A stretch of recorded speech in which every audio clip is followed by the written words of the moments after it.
परमेश्वर के धन्य नाम की महिमा हो। प्रभात मनन के सत्र 1180 में आप सभी का स्वागत करता हूं। आइए आज का मनन के लिए हम फिर से पढ़ते हैं दूसरे थिस्सलुनीकियों अध्याय 2 पद 4। जो विरोध करता है और हर एक से जो ईश्वर या पूज्य कहलाता है अपने आप को बड़ा ठहराता है, यहाँ तक कि वो परमेश्वर के मंदिर में बैठकर अपने आप को ईश्वर ठहराता है। वचन स्पष्ट रीति में ये बात समझा रहा है कि यरूशलेम में परमेश्वर के लिए एक नया मंदिर का निर्माण होगा ही। लेकिन सवाल यह है कि ये कैसे होगा, क्योंकि उपलब्ध जानकारी के अनुसार जहां मंदिर का निर्माण होना है वो स्थान मुसलमानों के कब्जे में है। और उतना ही नहीं, उस जमीन में उन लोगों के तीसरा सबसे महत्वपूर्ण मस्जिद भी स्थित है। ऐसी स्थिति में वहां एक मंदिर बनना कैसे संभव है? राजा सुलेमान ने जिस मंदिर का निर्माण सबसे पहले किया था उसकी लंबाई 90 फुट और चौड़ाई 30 फुट और ऊंचाई 45 फुट था।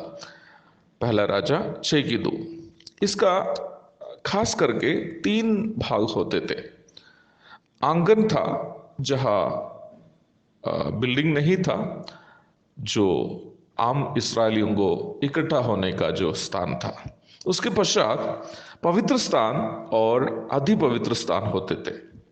पवित्र स्थान और अति पवित्र स्थान में केवल महायाजक ही प्रवेश कर सकता था। आम यहूदियों को आंगन के बाद अंदर के भागों में प्रवेश करने की अनुमति नहीं होती थी।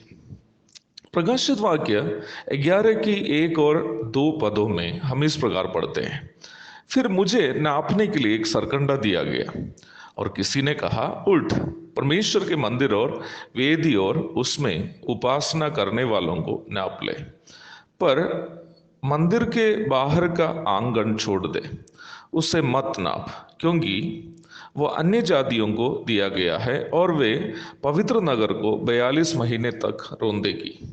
इस पद के बारे में बाइबल पंडितों का अनुमान यही है कि मसीह विरोधी जब अधिकार में आएगा वह इसराइल और अरब के राष्ट्रों के बीच में एक समझौता लाएगा और उस समझौते के आधार पर जहां परमेश्वर के पूर्व मंदिर था उसकी नापी होगी।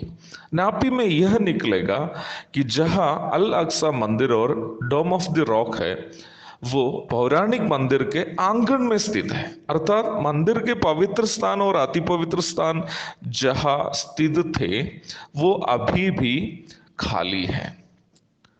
सदियों पुरानी एक धार्मिक विवाद का इस प्रकार समाधान होगा और आंगन अन्य जातीय अरबियों को नहीं तो मुसलमानों को देकर मंदिर के मुख्य भाग अथवा जहां अति पवित्र स्थान और पवित्र स्थान थे वो भाग जो है उसके पूर्व के स्थान में ही बनाया जाएगा, अर्थात जहां पर पहले पुराने मंदिर के पवित्र स्थान और अति पवित्र स्थान स्थित है वहीं पर ही नया मंदिर का भी निर्माण किया जाएगा, अर्थात अल अक्सा मस्जिद और डोम ऑफ द रॉक बिना तोड़े ही नया मंदिर का निर्माण कर पाएगा। मसीह विरोधी का इस उपलब्धि से उसको एक महान शासक और शांति का दादा की नकली पहचान भी प्राप्त होगी। इस्राएल भी इस धोखाधड़ी की पहचान प्रारंभ में नहीं कर पाएगा, तब तक नहीं कर पाएगा जब तक मसीह विरोधी स्वयं अपने आप को ईश्वर के रूप में घोषित नहीं करता है और मंदिर में अपने मूर्ति को नहीं बिठाता है। प्रभु दया करें। तो इस विषय का अध्ययन हम लोग कल भी जारी रखेंगे। मैंने संक्षेप में आपको ये बताया कि नया मंदिर का निर्माण किस प्रकार यरूशलेम में होने वाला है। प्रभु के धन्य नाम की महिमा हो। आमीन।